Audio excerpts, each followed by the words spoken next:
Satuan Tugas Anti Parkir Liar yang dibentuk oleh pemerintah Kota Palembang terdiri dari Polantas, Satpol PP Kota Palembang, dan Dinas Perhubungan Kota Palembang melakukan patroli rutin. Satgas melakukan patroli menyusuri sejumlah titik rawan parkir liar.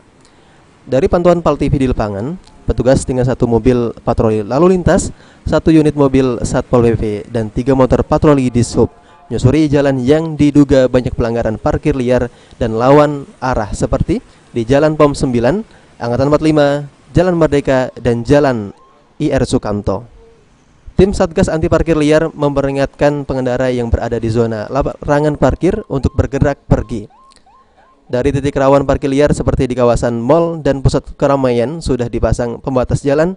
Ini tanda larangan parkir liar bagi pengendara kendaraan bermotor. Mardiansyah, PAL TV.